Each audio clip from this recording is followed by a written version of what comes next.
Pwede bang magkaroon ng ganito kagandang bougainvillea? Ganito karaming bulaklak. What's this? Magandang araw mga kabugis. Ako muli si Lito. Welcome kayo sa akin channel, Malyaris Garden. Ang isi-share ko naman po sa inyo ngayon kung paano natin mapapaganda ng ganito yung ating mga bougainvillea. Ganito karaming mga bulaklak. Isa-sample ko kayo dito. I-example ko kayo dito. Parehas lang sila ng variety. Kasi ito naman, tapos na mamulaklak. Kung paano natin gagawin para makakuha natin yung kanyang karami na bulaklak. I-share ko sa inyo kung ano ginawa ko dyan. Ganito lang ating gagawin.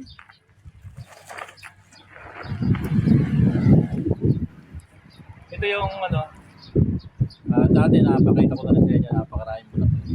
Pero naglag-lag na siya. Gawin lang natin, tanggalin natin yung mga lumang bulaklak.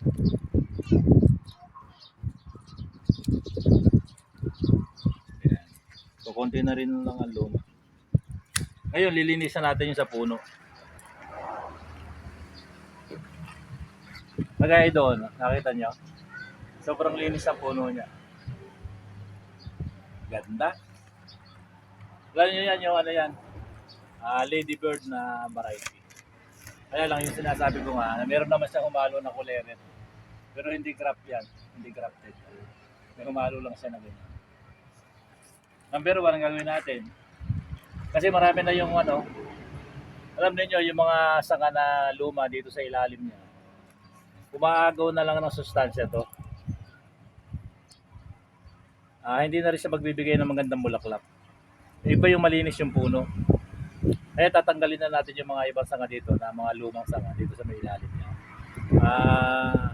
Yung magaganda sanga sa medyo itaas, titira natin. Para makuha natin yung talagang todo na mamulaklak.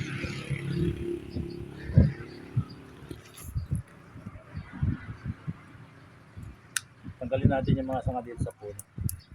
Alam niyo, pag ganito na yung mga sanga, ayan, hindi na magbibigay ng magandang bulaklak yan. Umaagaw na lang siya ng sustansya sa nilalagay natin na abono. Kaya medyo nababawasan yung pamumulaklak.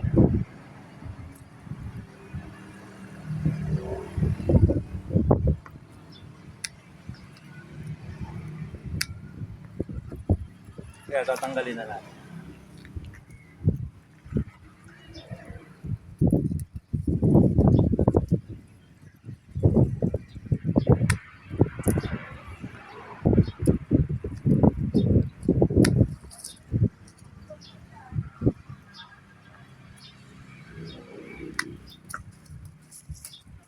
Maganda rin talaga pagka malinis yung puno. Ito, medyo malaki. Tanggalin na rin natin ito. Ayan.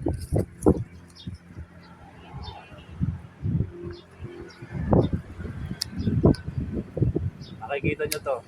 Namumulaklak ng gusto.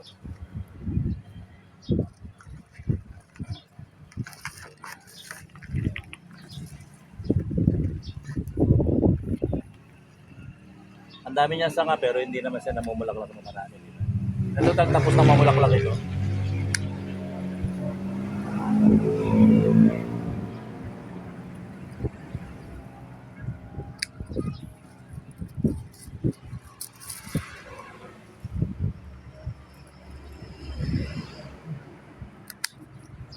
Kasi pagka may nagtatayo ganyan, naglinis tayo, mag-uusbong ng panibago yan. At yung lahat ng sustansya niya, may tututo dyan sa taas.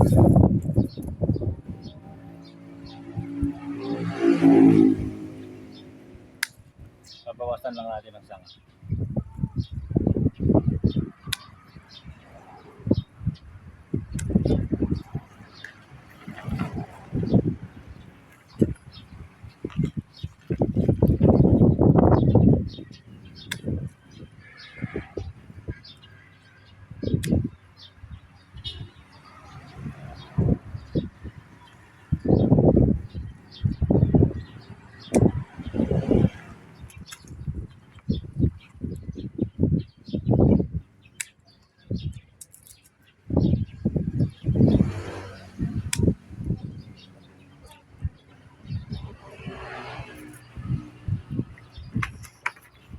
Di ba? Medyo nakagaan siya. Pero sa buhok gumanda siya.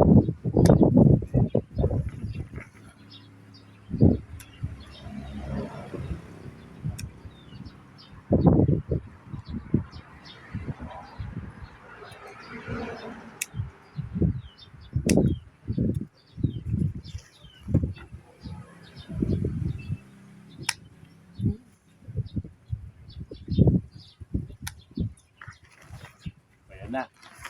Okay na to. Hindi malinis na. Diba? Dami natin natanggal oh. Makakaginhawa ngayon yan.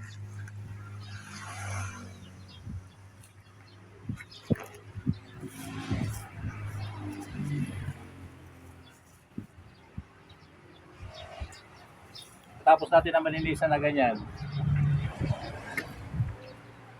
Abunuhan natin ng triple 40.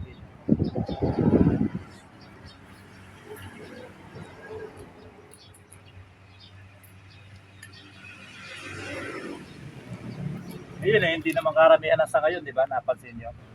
Hindi naman karamihan ng sanga niya. Kaya lang talagang namulaklak siya ng gusto. Hanggang sa puno, hanggang sa lahat-lahat namulaklak. Kaya punong-puno pa rin. Karang yan.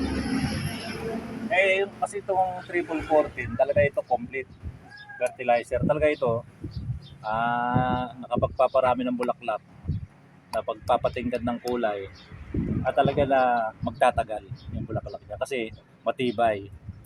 Complete fertilizer ito. Itong ganito kalaki, lalagay lang natin isang kutsara ng punong-puno. Ganyan. Kakalat lang natin dyan.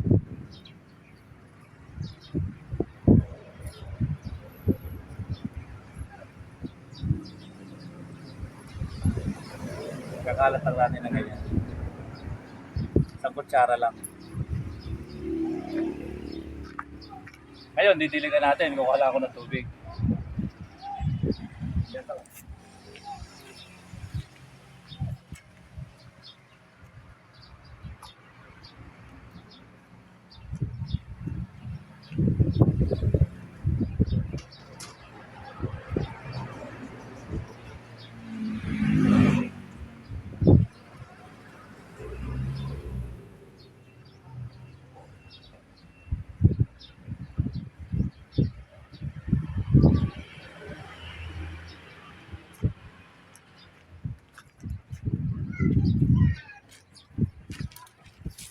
Dapat pag nalagyan natin ng ganyan, didiligan natin agad.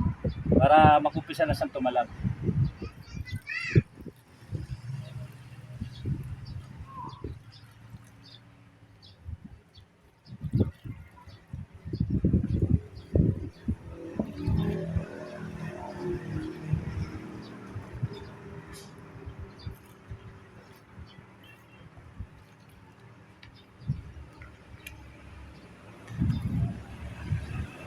O ganun lang, mapapapulak natin ng ganyang karami. Simpleng-simple lang, di ba?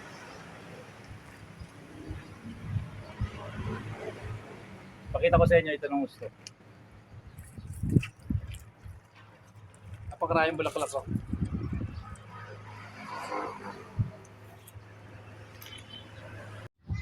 O ganun lang ang gawin nyo sa mga bougainvillea nyo na para kung gusto nyo maparami ng gusto ng bulaklak.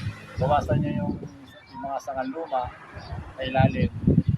Tanggalin nyo. Bago lang kasi ng vitamins yun pero hindi naman mamulaklak ng maganda. Pagkaraan, napunuhan nyo ng triple 14. Pagkatapos ng pamumulaklak, yung 1 month makikita nyo marami na naman siyang bulaklak. Dito na lang at maraming salamat sa pagtuloy na tumulod nyo ng mga video. Kung nagustuhan nyo ang video ko ito, please like, share, and subscribe. Pakihit yung notification bell para maging updated kayo sa mga susunod ko video. Okay.